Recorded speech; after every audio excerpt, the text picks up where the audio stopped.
Halo teman-teman semua, hari ini saya mau sharing materi yang sangat basic, yaitu materi candlestick ya, karena candlestick ternyata masih banyak juga, masih ada beberapa yang kurang begitu memahami tentang pergerakan candlestick itu sendiri ya.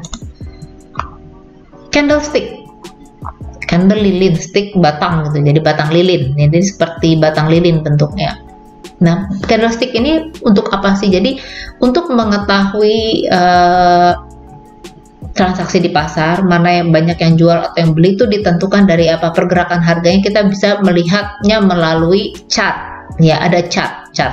Jadi candlestick yang kita bicarakan ini adalah salah satu bagian dari chart untuk membaca perilaku di pasar. Entah itu trader lakukan posisi buy atau sell. Nah, chart ini sendiri macam-macam. Ada yang berbentuk line chart, ada yang berbentuk bar chart, ada yang berbentuk candlestick. Nah, line chart ini seperti apa nih? Bentuk line chart itu kayak gini ya, jadi dia berbentuk line, garis. Nah, di sini kita nggak bisa lihat harga pembukaannya berapa, harga penutupannya berapa. Kemudian kita di sini hanya bisa lihat, oh ini kalau ini naik nih, oh ini harga turun nih. Tapi kita nggak tahu sejauh mana gitu. Dan harga tertinggi, terendahnya kita juga nggak tahu. Dia hanya berbentuk, biasa dia hanya menurut harga penutupan ataupun harga nilai tengahnya. Kemudian setelah line chart, kita bisa melihat perilaku pasar itu juga dengan menggunakan bar chart. Bar chart ini bentuknya kayak gini, ya, garis, ada garisnya gini.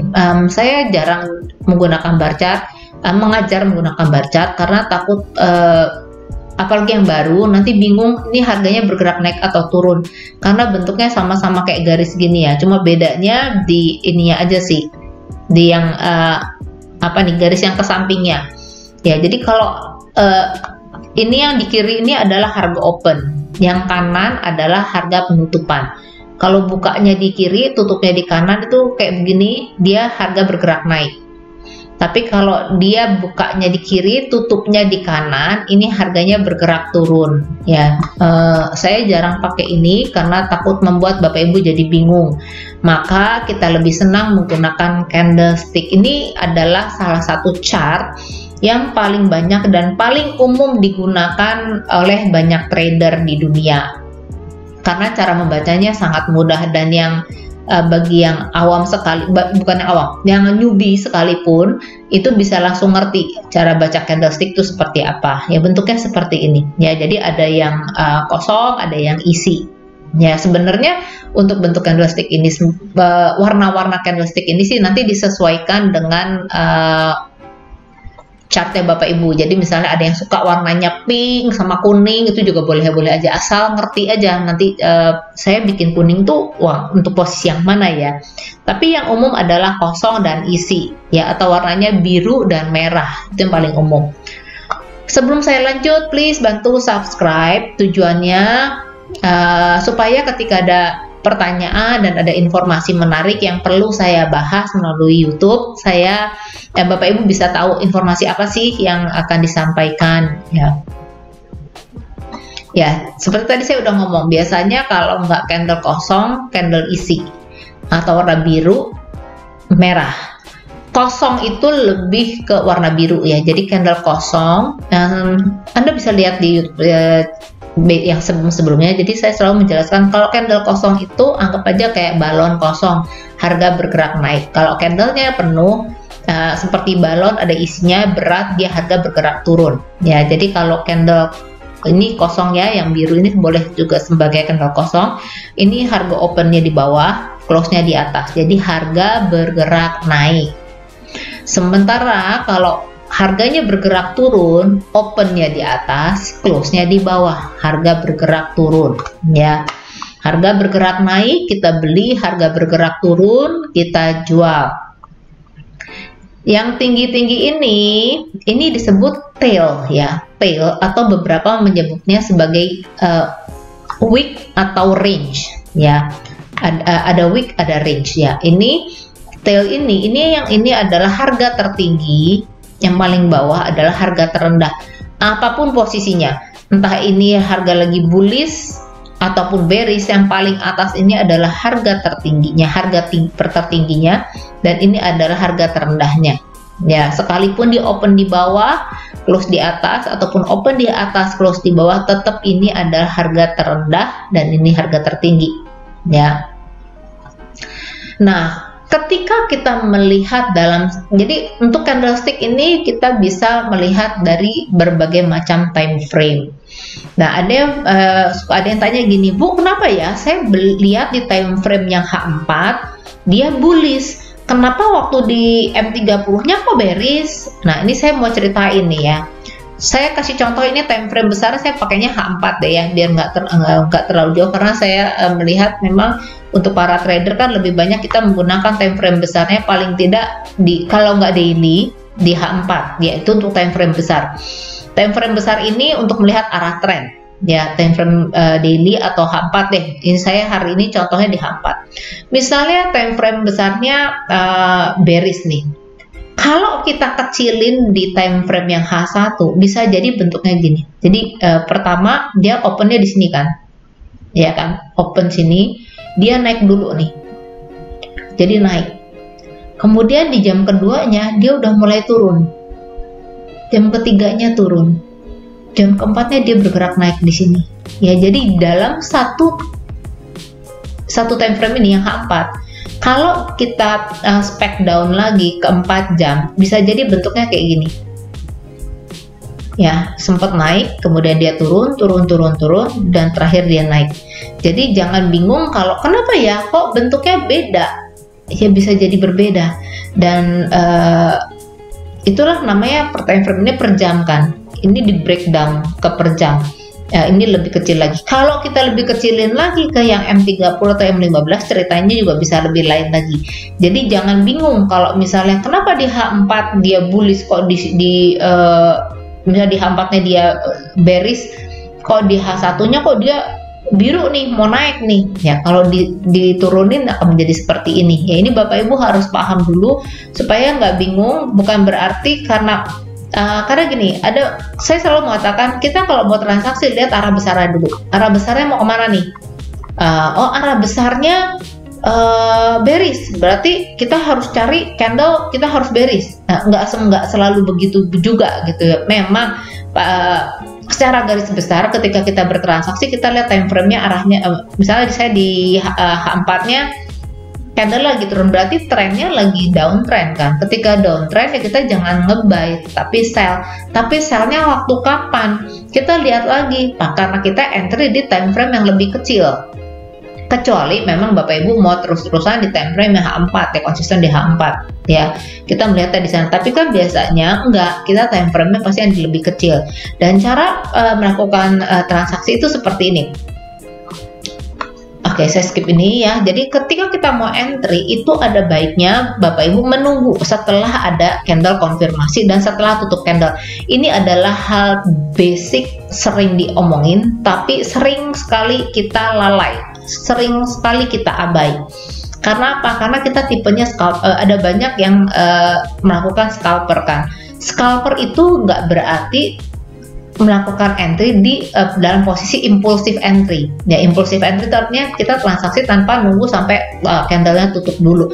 Tetapi itu kan bahaya. Kecuali kita sudah profesional, kecuali kita memang sudah mengerti, paham dengan sistem tersebut.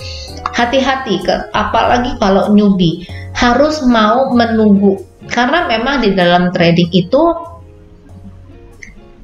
kemungkinan kita buy itu 10%, sell itu 10%, 80%-nya lebih banyak waktu tunggu.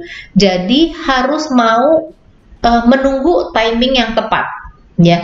Tunggu setelah ada candle konfirmasi baru kita masuk posisi.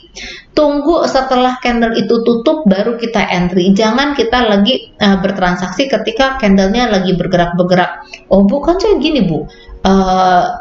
Saya transaksinya memang di waktu saya mau transaksi di M15, candlenya memang belum tutup kan, kok bisa di H1, jadi saya pindah dulu. Yang nggak bisa begitu ya. Kalau misal kita lihat nih di time frame besar, saya udah tahu arahnya seperti ini, kemudian ketika entry kita menggunakan M15 ya, kita tunggunya di situ Jangan kita balik lagi ke yang H1-nya. Ya kalau udah masuk entry berarti kita lihatnya di M15, ya udah di M15.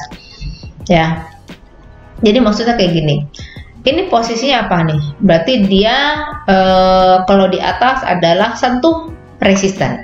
Oke. Candle sentuh resisten. Berarti kita apa? Sell. Boleh langsung sell nggak di sini? Nggak boleh. Kita harus tunggu candle konfirmasi sebelum melakukan sell. Ya, jadi ini sentuh resisten, sell nih. Tapi kita nggak boleh langsung sell karena dia candlenya masih bullish. Ya, candlenya masih bullish, tutup di sini. Kita tunggu dulu konfirmasinya apa. Oh, oke, ternyata benar sentuh di resisten. Kita baru pasang posisi. Ya, jadi opennya bukan di sini, tapi setelah candle ini keluar, berikutnya baru saya pasang posisi. Dan setelah pasang posisi, jangan lupa kita pasang stop loss. Stop lossnya di atas candle ini ya, di atas candlenya ini. Ini pasang stop lossnya kita. Ini kita saya masuk ya, ini bisa dilakukan di time frame yang di H1 ataupun M15 lah. Ya, jadi kita ya oke, H1, M30, M15 masih oke. Ya, jadi begitu kita pasang posisi sell, kita langsung pasang di sini sebagai stop lossnya. Kemudian, harga ini lagi contoh sentuh di support. Saya boleh langsung pasang posisi buy? Nggak boleh. Tunggu konfirmasi dulu, baru kita pasang posisi buy. Ya, Bu, kalau kayak gini sih telat, Bu. Coba kalau saya masuk ya di sini, profitnya saya lebih besar nih. Kalau di sini kan sebenarnya udah telat. Mending mana Bapak Ibu? Telat tapi profit ataukah buru-buru ternyata loss? Contoh ya seperti ini. Ini jauh lebih aman kok. Ya, ini sentuh support. Sentuh support, kita tunggu candle konfirmasi baru kita sell.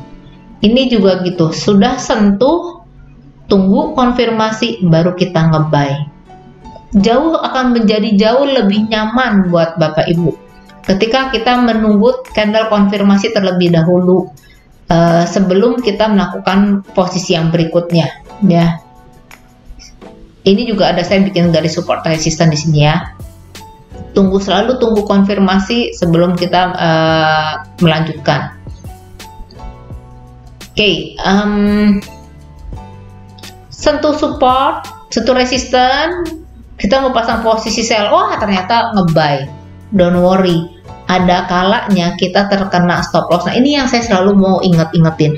Jangan terlalu merasa ketika semua teori by teori itu semua sudah kita lakukan, kita pasti anti loss. Enggak juga, Bapak Ibu. Sometimes it happen. Kita nggak dapat profitnya tapi kena stop loss. Dan itulah fungsinya. Memang di dalam dunia trading ini ada yang disebut stop loss. Jadi kita udah tahu batasan risiko kita di mana.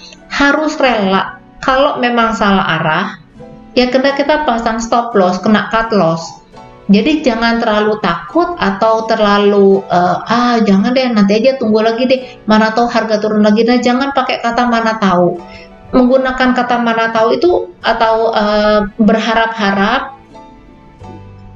itu yang pada akhirnya membuat kita menjadi ruginya tambah besar. Sementara kita baru untung sedikit, kita berani cut profit. Kenapa ketika kita lossnya kecil kita nggak berani cut profit? Sebenarnya masalahnya selalu terletak di sana ya. Jadi teman-teman semua, di dalam candlestick memang kita pasti nggak semuanya by teori itu pasti selalu benar. Tetapi kan kita tahu bahwa di dunia trading ini, namanya di dunia perdagangan itu pasti ada untung, pasti ada rugi. Tidak mungkin segala sesuatu, sekalipun kita udah strict sama teorinya, udah bener nih Bu, nggak ada yang salah nih Bu, itu pasti saya untung. Nggak juga. Ada kemungkinan kita salah. Sebetulnya mungkin bukan kita salah arah, tetapi memang kondisi market, responnya kan pasti berbeda-beda ya. Kita hanya bisa memprediksi pergerakan harga, tetapi respon di pasar, apalagi ketika ada berita-berita besar terjadi, nah itu menjadi hal yang sulit. Oh ya, yang saya mau ingetin lagi adalah gini, ada beberapa trader yang memang senang terhadap pergerakan harga yang sangat volatile ketika ada news ya. Ketika ada berita, pergerakan harga sifatnya unstable, tidak bisa dipastikan. Saya hanya mau mengingatkan bahwa untuk bertransaksi Bapak Ibu harus siap mental, sesuaikan dengan tingkat kenyamanan Bapak Ibu. Kalau ketika ada berita besar terjadi yang by schedule deh ya, misal kayak NFP atau FOMC itu kan sudah ada schedule-nya. Berbeda dengan breaking news kan kita nggak pernah tahu, tidak terduga-duga. Tetapi kalau kita sudah tahu akan ada, itu sebetulnya ketika ada news dengan yang seperti NFP, FOMC itu kan udah ada rambu-rambu nih.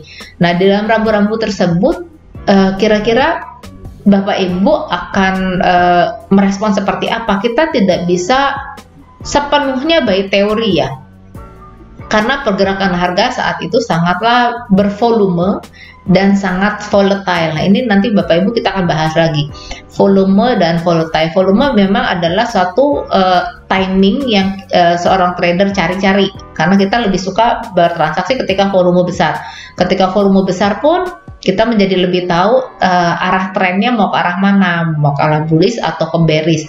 Dan saya selalu katakan lebih nyaman untuk Bapak Ibu bertransaksi ketika market dalam posisi trending ya. Jadi trending kita ngerti, oh dia pergerakannya lagi apa nih, uptrend atau downtrend, sehingga lebih mudah untuk memberikan keputusan. Berbeda ketika market dalam keadaan sideways ya, dalam atau ranging atau sideways, itu lebih sulit untuk ya memang bisa kita menggunakan support resistance selalu ya, kita bisa menggunakan support resistance, tetapi di situ sebetulnya lebih sulit dilakukan untuk Bapak Ibu melakukan transaksi, karena arah marketnya tidak arah trennya tidak sejelas ketika market dalam posisi trending. Nah, dalam keadaan ada berita tersebut, nah Bapak Ibu pastikan Anda bisa melakukan posisi ketika ada market terjadi, Anda bisa melakukan transaksi dengan menggunakan scalping ya. Jadi tidak hanya menggunakan oh ini sentuh support, break resistance, karena di situ pergerakan harga sangat tajam sekali, dan bahkan terkadang kita tidak bisa melihat segala sesuatunya berjalan sesuai dengan teori yang Anda harapkan. Nah, tapi yang saya selalu ingatkan adalah jangan pernah takut untuk melakukan cut loss ketika posisi dalam ranging tersebut, dan pastikan lagi modal Anda harus tercukupi. Modal Anda, deposit Anda harus cukup ketika ada berita-berita news tersebut terjadi dan Anda ingin melakukan transaksi. Kalau memang Anda merasa, aduh uang saya nggak terlalu cukup banyak, kemudian Anda pun tidak bisa cepat di dalam mengambil keputusan, saya selalu menyarankan hindari yang namanya berita seperti NFP atau FOMC. Memang di sana kita bisa untung besar, tetapi ingat di balik untung pasti juga ada rugi. Ya, jadi untuk dalam dunia trading saya selalu mengingatkan pada semua trader, jangan hanya teriming-imingi oleh untung besar. Kita harus juga mempertimbangkan, kalau saya berani untung 100, saya juga harus berani tanggung risiko 100. Kalau saya berani melihat untung 500, saya juga harus berani dengan kemungkinan rugi di 500. Walaupun Anda punya stop loss kan sebenarnya, tetapi kemungkinan itu harus Anda persiapkan dari awal sebelum Anda memasuki dunia trading. Itu saja sharing saya hari ini, bagaimana cara Anda untuk lebih memahami lagi tentang pergerakan dari candlestick ya. Sampai jumpa di video saya yang berikutnya, dan sampai ketemu, semoga bisa bermanfaat buat teman-teman semua.